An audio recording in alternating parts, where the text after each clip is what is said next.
ಇನ್ನೊಂದು ವಿಚಾರ ತಾವಾಗಲೇ ಪ್ರಸ್ತಾಪ ಮಾಡ್ತಾ ಇದ್ರಿ, ದಂಡವನ್ನು ಹಿಡಿಯೋದು ಹಾಗೆ ನೋಡಿದ್ರೆ ಅದನ್ನು ಮಾರಕಾಸ್ತ್ರ ಅಂತ ಹೇಳಿ ಕೆಲ ರಾಜಕಾರಣಿಗಳು ಕರೀತಾ ಇದ್ದಾರೆ, ಅದನ್ನು ಹಿಡ್ಕೊಂಡು ಭಯವನ್ನು ಸೃಷ್ಟಿ ಮಾಡಲಾಗ್ತಾ ಇದೆ ಅಂತ ಹೇಳಿ ಇನ್ನು ಕೆಲವರು ಹೇಳ್ತಿದ್ದಾರೆ. ಆದರೆ ಇದಕ್ಕೆ ವಿರುದ್ಧವಾಗಿ ಮಾತನಾಡೋರು BJP ಅವರು ಅಥವಾ RSSನವರು ಏನು ಹೇಳ್ತಿದ್ದಾರೆ, ದಂಡ ಒಂದು ಮಾರಕಾಸ್ತ್ರವೇ ಅಲ್ಲ, ನೀವು ಆರ್ಮ್ಸ್ ಆ್ಯಕ್ಟ್ ಅಡಿಯಲ್ಲಿ ನೋಡಿದ್ರು ಕೂಡ ದಂಡವನ್ನು ಅದೊಂದು ಅಸ್ತ್ರ ಅಂತ ಆಗಲಿ ಶಸ್ತ್ರ ಅಂತ ಆಗಲಿ ಅದನ್ನು ಗುರುತಿಸಲಾಗಿಲ್ಲ ಅಂತ ಹೇಳ್ತಾರೆ. ಇದರಲ್ಲಿ ನಾನು ಒಪ್ಪಲ್ಲ RSSನವರ ವಾದ. ಯಾಕಂದರೆ ಸಂವಿಧಾನದಲ್ಲೇ ಹೇಳ್ತಾರೆ ಅನ್ಆರ್ಮ್ಡ್ ಅವರು ಯಾವ ರೀತಿಯ ಶಸ್ತ್ರವನ್ನು ಬಳಸದೆ ಮೆರವಣಿಗೆ ಮಾಡಬಹುದಂತ ಇದೆ. ಆದ್ದರಿಂದ ಆ ಕಾರಣಕ್ಕಾಗಿ ನಾನು ಹೇಳಿದೆ, ಹೌದು ಇವರು ದಂಡ ಬಳಸಿದ್ದನ್ನು ಅದರ ದುರ್ಬಳಕೆ ಆದದ ಬಗ್ಗೆ ಯಾವ ಮಾಹಿತಿನೂ ಇಲ್ಲ ಇಷ್ಟರವರೆಗೆ. ಆದರೂ ಕೂಡ ಸಂವಿಧಾನದಲ್ಲಿ ಅವ್ರಿಗೆ ಇರುವಂಥ ಮೂಲಭೂತ ಹಕ್ಕಿಗೆ ಒಂದು ಕಂಡೀಷನ್ ಹಾಕಿದ್ದಾರೆ, ಆರ್ಮ್ಸ್ ಇರಬಾರ್ದಂತ. ಆರ್ಮ್ಸ್ ಅಂದರೆ ಶಸ್ತ್ರ, ನಾವು ದಂಡವನ್ನು ಶಸ್ತ್ರ ಅಲ್ಲ ಅಂತ ಹೇಳೋಕ್ಕೆ ಸಾಧ್ಯವಿಲ್ಲ ಅನ್ನೋದು ನನ್ನ ಅಭಿಪ್ರಾಯ. ಇದನ್ನು ಎಷ್ಟರ ಮಟ್ಟಿಗೆ ಕಾನೂನಾತ್ಮಕವಾಗಿ ಒಪ್ಪೇಕೋ ಗೊತ್ತಿಲ್ಲ ಈ ತರ್ಕವನ್ನು, ಆದರೆ ಗಾಂಧೀಜಿ ಅವ್ರ ಕೈಯಲ್ಲೂ ಕೂಡ ದಂಡ ಇತ್ತು. ಬಳಕೆ ಮಾಡುವ ಉದ್ದೇಶನ ಪ್ರಶ್ನೆ ಮಾಡಬೇಕೇ ಹೊರತು ದಂಡ ಕೇವಲ ಕೈಯಲ್ಲಿದೆ ಅಂದ ಮಾತ್ರಕ್ಕೆ ಅದನ್ನು ಯಾರಿಗೋ ಹೊಡೆಯೋಕ್ಕೋ ಅಥವಾ ದುರ್ಬಳಕೆಗೋ ಇಟ್ಕೊಂಡಿದ್ದಾರೆ ಅಂತ ಹೇಳಿ ಪರಿಗಣಿಸಬಾರ್ದು ಅಂತ ಕೂಡ ಕೆಲವರು ವಾದಿಸ್ತಿದ್ದಾರೆ. ಅದು ಮಹಾತ್ಮ ಗಾಂಧಿಯವರ ಕೈಯಲ್ಲಿ ಬಂದರೆ ಅದು ದಂಡ ಆಗಲ್ಲ, ಅಸ್ತ್ರ ಆಗಲ್ಲ, ಅದು ಬೇರೆನೇ ಆಗ್ತದೆ ಬೇರೆ ಬೇರೆ ಕಾರಣಕ್ಕಾಗಿ.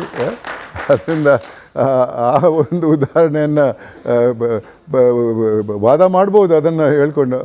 ಆದ್ದರಿಂದ ಅವರು ಒಬ್ಬರೇ ಅವ್ರ ಕೈಯಲ್ಲಿ ದಂಡ ಇದ್ದದ್ದು, ಇವರು ಎಲ್ಲರ ಕೈಯಲ್ಲಿ ದಂಡ ಇದೆಯಲ್ಲ. ಸೊ ಆ ವಾದವನ್ನು ಪುರಸ್ಕಾರ ಮಾಡ್ಲಿಕ್ಕೆ ಸಾಧ್ಯ ಆಗೋದಿಲ್ಲ ಅಂತ ನನ್ನ ಅನಿಸಿಕೆಯಲ್ಲಿ ಸರಕಾರಕ್ಕೆ ಸಂವಿಧಾನದಲ್ಲಿ ಒಂದು ಎಡೆ ಕೊಟ್ಟಿದ್ದಾರೆ ಇಂಥ ಕಾರ್ಯಕ್ರಮಗಳನ್ನು ಇದಕ್ಕೆ ಪ್ರೊಹಿಬಿಟ್ ಮಾಡೋಕ್ಕೆ, ಅದು ಆರ್ಮ್ಡ್ ಇದು ಇರಬಾರ್ದು ಅವ್ರ ಕೈಲಿ ಅಂತ. ದಂಡ ನನ್ನ ಅನಿಸಿಕೆಯಲ್ಲಿ ಅದರ ದುರ್ಬಳಕೆ ಮಾಡೋಕ್ಕೆ ಸಾಧ್ಯವಿದೆ. ಅದರಿಂದ ದಂಡ ಬಳಸುವುದು ಸರಿಯಲ್ಲ, ಎಲ್ಲ ಕಡೆ ಇರಲ್ಲ. ಯಾವುದೇ ಒಂದು ಗಿವನ್ ಸರ್ಕಮ್ಸ್ಟಾನ್ಸಸ್ಸಲ್ಲಿ ದಂಡ ಬಳಸಬಾರ್ದು ಅಂತ ಅವ್ರು ಹೇಳ್ಬೋದು. ನೀವು ನಿಮ್ಮ ಮೆರವಣಿಗೆ ಮಾಡಿ ಮೀಟಿಂಗ್ ಮಾಡಿ, ಆದರೆ ಅದರಲ್ಲಿ ದಂಡ ಇರಬಾರ್ದು ಅಂತ ಆ ಒಂದು ಕಾಲದಲ್ಲಿ.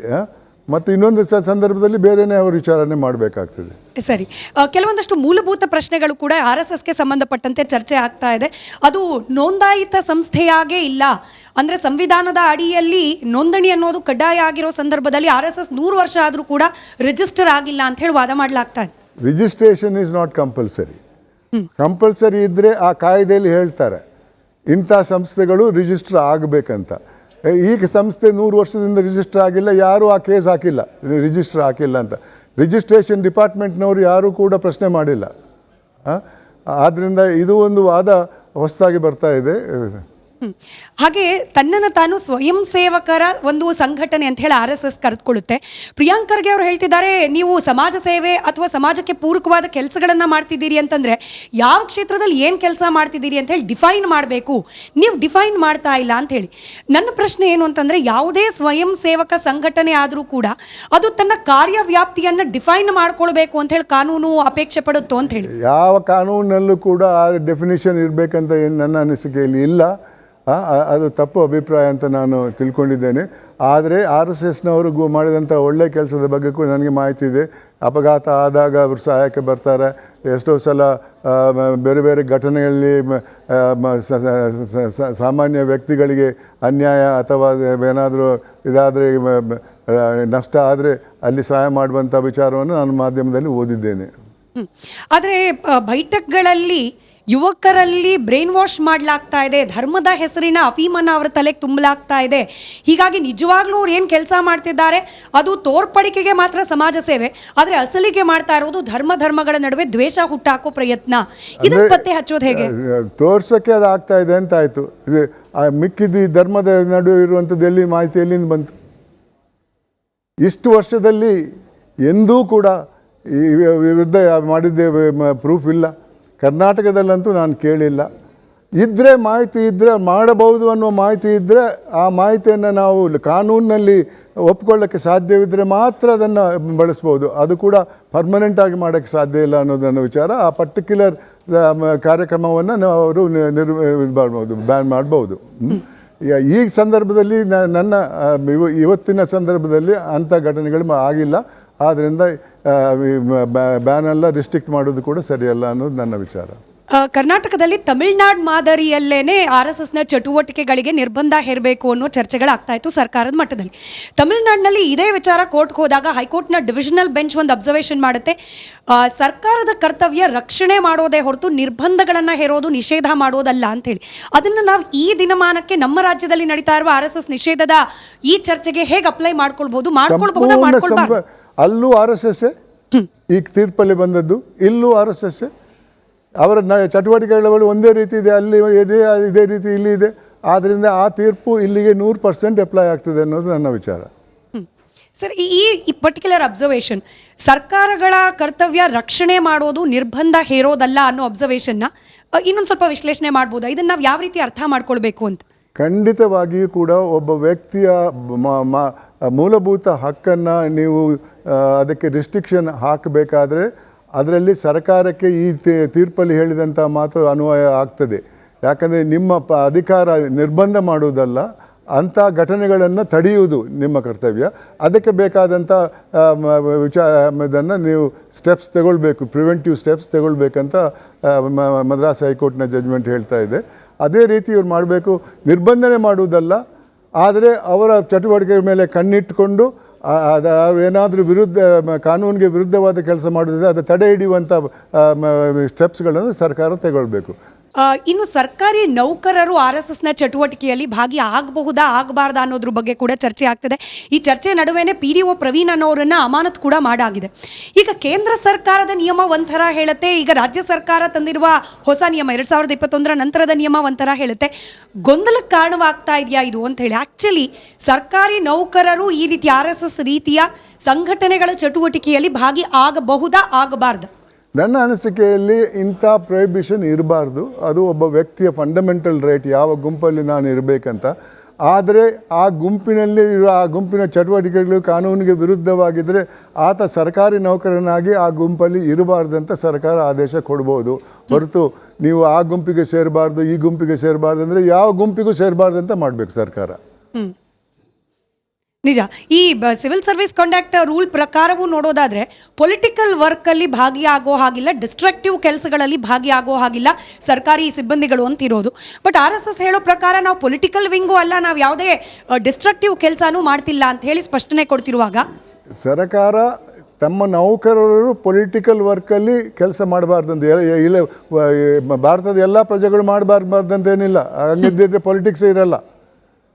ಎಲ್ಲರಿಗೂ ರಾಜಕೀಯದಲ್ಲಿ ಕೆಲಸ ಮಾಡುವಂಥ ಹಕ್ಕಿದೆ. ಆದರೆ ಅದನ್ನು ಸರ್ಕಾರಿ ನೌಕರರ ಮೇಲೆ ತಡೆ ಹಿಡಿಬಹುದು ಅಂತ ಇದೆ.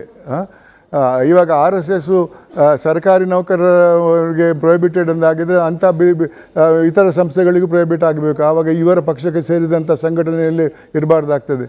ಎಷ್ಟೋ ಸಲ ಲೇಬರ್ ಯೂನಿಟ್ಸ್ ಇದೆ ಅಲ್ಲ, ಅದು ಪ್ರತಿಯೊಬ್ಬ ಪೊಲಿಟಿಕಲ್ ಪಾರ್ಟಿಗೂ ಸೇರಿದ್ದಿದೆ. ಆ ಪೊಲಿಟಿಕಲ್ ಪಾರ್ಟಿ ಅಧಿಕಾರಕ್ಕೆ ಬಂದರೆ ಆ ಲೇಬರ್ ಪಾರ್ಟಿಯಲ್ಲಿ ಯಾರು ಸರ್ಕಾರಿ ನೌಕರರು ಇರಬಾರ್ದು ಅಂತ ಆಗ್ತದೆ. ಅದು ಮಾಡೋಕ್ಕೆ ರೆಡಿಯಾಗಿದ್ದಾರೆ ಇವರು. ಇಲ್ಲೇ ಒಂದು ತದ್ವಿರುದ್ಧವಾದ ಕೇಸ್ಗಳು ದಾಖಲಾಗಿತ್ತು. ಅಂದರೆ PDO ಪ್ರವೀಣ್ ಅನ್ನೋರು ಪಂಚಾಯತ್ ರಾಜ್ ಡಿಪಾರ್ಟ್ಮೆಂಟ್ನಲ್ಲಿ ಕೆಲಸ ಮಾಡ್ತಿದ್ರು ಅನ್ನೋ ಕಾರಣಕ್ಕೆ ತಕ್ಷಣಕ್ಕೆ ಅವರು ಅಮಾನತಾಗೋಯ್ತು. ಅದೇ ರೀತಿಯಲ್ಲಿ ಸರ್ಕಾರಿ ವೈದ್ಯರೊಬ್ಬರು ನಾಗರಾಜ್ ಅಂತ ಹೇಳಿ ಅವರು ಕೂಡ ಪಥಸಂಚಲನದಲ್ಲಿ ಭಾಗಿಯಾದರು, ಅವ್ರ ವಿರುದ್ಧ ಇನ್ನೂ ಕ್ರಮ ಆಗಿಲ್ಲ. ಆಗಲಿ ಅನ್ನೋ ಉದ್ದೇಶದಿಂದ ಪ್ರಶ್ನೆ ಕೇಳ್ತಾ ಇಲ್ಲ. ಒಬ್ಬ ಸಚಿವರ ಡಿಪಾರ್ಟ್ಮೆಂಟ್ನಲ್ಲಿ ಕೆಲಸ ಮಾಡ್ತಿದ್ರು, ಆ ಸಚಿವರ ವೈಯಕ್ತಿಕ ಅಭಿಪ್ರಾಯ RSSನ ವಿರುದ್ಧವಾಗಿತ್ತು, ಹೀಗಾಗಿ ಬೇಗ ಕ್ರಮ ಆಗೋಯ್ತು ಅನ್ನೋ ವಾದ ಕೂಡ ಕೇಳಿಬರ್ತಾ ಇದೆ. ನನ್ನ ಅನಿಸಿಕೆಯಲ್ಲಿ ಅದು ಡಿಸ್ಕ್ರಿಮಿನೇಷನ್ ಆಗ್ತದೆ. ಒಬ್ಬ ಸರ್ಕಾರಿ ನೌಕರನಿಗೆ ಅವನ ವಿರುದ್ಧ ಏನೋ ಆಕ್ಷನ್ ತಗೊಂಡಿಲ್ಲ ಅದರಲ್ಲಿ ಭಾಗವಹಿಸಿದ್ದಕ್ಕೆ, ಇನ್ನೊಬ್ಬನ ಮೇಲೆ ಭಾಗವಿದೆ. ಆದರೆ ನನ್ನ ಮಾತು ಕೇಳಿಕೊಂಡು ಅವನನ್ನು ಸಸ್ಪೆಂಡ್ ಮಾಡ್ಬೋದು.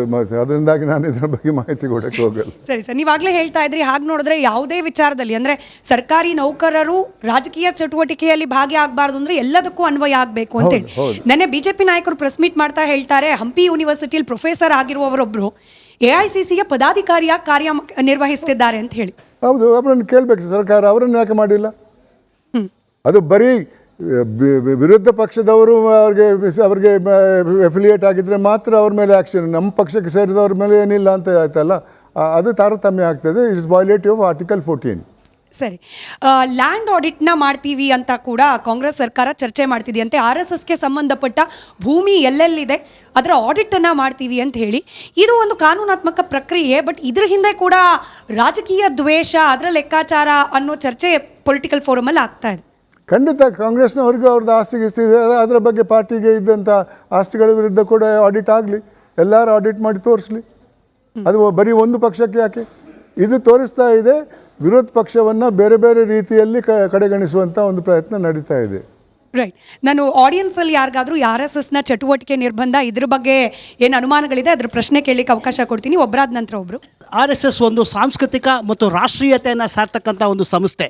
ತನ್ನ ಶಾಖೆಗಳಲ್ಲಿ ರಾಷ್ಟ್ರೀಯತೆಯನ್ನು ಹೇಳ್ಕೊಡುತ್ತೆ ಮತ್ತು ನಮಸ್ತೆ ಸದಾ ವತ್ಸಲೆ ಮಾತೃಭೂಮಿ ಅನ್ನೋದ್ರ ಮೂಲಕ ರಾಷ್ಟ್ರವನ್ನು ಹೆಂಗೆ ಕಟ್ಟಬೇಕು ಅಂತ ಹೇಳ್ಕೊಡುತ್ತೆ. ರಾಷ್ಟ್ರ ವಿಪತ್ತಿಗೆ ಬಂದಾಗ ನಾವೇನು ಮಾಡಬೇಕು, ಬರಗಾಲ ಆಗಿರ್ಬೋದು ಅಥವಾ ಮೊನ್ನೆ ತಾನೇ ಒಂದು 2-3 ವರ್ಷಗಳ ಹಿಂದೆ ಕೋವಿಡ್ ಅಂತ ಬಂದಾಗ ಆ ಸ್ಥಿತಿಯಲ್ಲಿ ಮನೆಗಳಿಗೆ ಹೋಗಿ ಅಕ್ಕಿ, ಗೋಧಿ, ಸಕ್ಕರೆ ಅಂತ ಅನೇಕ ಅವಶ್ಯಕತೆ ವಸ್ತುಗಳನ್ನು ಕೊಟ್ಟು ಈ ದೇಶದ ಜನರ ಕಾಪಾಡಿದೆ. ಅಂಥ ದೇಶದ ಜನರ ಕಾಪಾಡಿದ ಸಂಸ್ಥೆ ಆಗಿರ್ತಕ್ಕಂಥ RSS ವಿರುದ್ಧ ಇತ್ತೀಚಿನ ಸರ್ಕಾರ ತನ್ನ ವೈಫಲ್ಯಗಳನ್ನು ಮುಚ್ಚೋದಕ್ಕೋಸ್ಕರ ತನ್ನ RSS ಮೇಲೆ ಬ್ಯಾನ್ ಅಥವಾ ನಿರ್ಬಂಧಗಳನ್ನ ಮಾಡ್ತಾ ಇದೆ ಅನಿಸುತ್ತೆ ಸರ್. ಇದಕ್ಕೆ ತಮ್ಮ ಅಭಿಪ್ರಾಯ ಏನು ಸರ್? ನನ್ನ ಮೇಲ್ನೋಟಕ್ಕೆ, ಯಾಕೆಂದರೆ ಈಗ ಕಾಂಗ್ರೆಸ್ ಪರವಾಗಿ ವಾದ ಮಾಡಿದವರು ಯಾರಿಲ್ಲ ಇಷ್ಟರವರೆಗೆ, ಮೇಲ್ನೋಟಕ್ಕೆ ಕಾಣಿಸ್ತದೆ ಸರ್ಕಾರದ ನಿರ್ಧಾರ ಸಂವಿಧಾನಕ್ಕೆ ವಿರುದ್ಧವಾದದ್ದು ಮತ್ತು ಇದು ಆರ್ಬಿಟ್ರಿ. ಇತರ ರಾಜಕೀಯ ಪಕ್ಷಗಳಿಗೆ ನೀವು ಏನಾದರೂ ಮಾಡ್ಬೋದು, ಸಹಾಯ ಮಾಡ್ಬೋದು, RSSನವರು BJPಗೆ ಮಾಡಬಾರ್ದು ಅನ್ನುವ ಒಂದೇ ಕಾರಣಕ್ಕಾಗಿ ಅಂತ ಕಾಣಿಸ್ತದೆ. ಆದರೆ ಮೇಲ್ನೋಟಕ್ಕೆ ಅದರ ಪರವಾಗಿ ವಾದ ಮಾಡೋದಿದ್ರೆ ನಾನು ಕೇಳಿಬಿಟ್ಟು ನನ್ನ ನಿರ್ಧಾರವನ್ನು ತಿಳಿಸ್ಬೋದೆ. ನಾನು ಬಸವರಾಜ ಆನೆಗೊಂದಿ ಅಂತ. ಸೊ ತಮ್ಮಲ್ಲಿ ನಾನು ಕೇಳುವುದೇನೆಂದರೆ, ಇವತ್ತು RSS ಬ್ಯಾನ್ ಮಾಡ್ತಾರೆ, ನಾಳೆ ನಮ್ಮ ರೈತ ಸಂಘಟನೆಗಳನ್ನು ಬ್ಯಾನ್ ಮಾಡ್ತಾರೆ. ಅನೇಕ ಸಂಘಟನೆಗಳನ್ನು ಇವರಿಗೆ ಯಾವ ಪಕ್ಷಕ್ಕೆ ತಮಗೆ ಸಂಘಟನೆಗಳು ಎದುರಾಗ್ತಾವೋ ಅಥವಾ ಅವರ ವೈಫಲ್ಯಗಳನ್ನು ಎತ್ತಿಡಿಯೋದಕ್ಕೆ ಪ್ರಯತ್ನ ಮಾಡ್ತಾರೋ ಅಂಥ ಸಂಘಟನೆಗಳನ್ನೆಲ್ಲ ಇವರು ಬ್ಯಾನ್ ಮಾಡುವ ಕಾರ್ಯಕ್ರಮಗಳನ್ನು ರೂಪಿಸ್ತಾರೆ. ಮೊದಲು ಒಂದು ವಿಚಾರ ಹೇಳ ಬಯಸ್ತೇನೆ ನಾನು. ಈ 100 ವರ್ಷದಲ್ಲಿ RSSನ್ನು ಒಂದು ಸಲ ಆದರೂ ಬ್ಯಾನ್ ಮಾಡಿದ್ದಾರೆ. ಮಹಾತ್ಮ ಗಾಂಧಿಯವರ ಕೊಲೆ ಆದಾಗ RSSನ್ನು ಬ್ಯಾನ್ ಮಾಡಿದರು. ತದನಂತರ ಇದೇ ಕಾಂಗ್ರೆಸ್ ಪಕ್ಷ ಪಂಡಿತ್ ನೆಹರು ಅವರ ಆಡಳಿತ ಕಾಲದಲ್ಲಿ ಆ ಬ್ಯಾನನ್ನು ವಾಪಸ್ ಪಡ್ಕೊಂಡಿತ್ತು. ಆವತ್ತು ಖಂಡಿತವಾಗಿಯೂ ಒಂದು ಕಾರಣ ಇತ್ತು.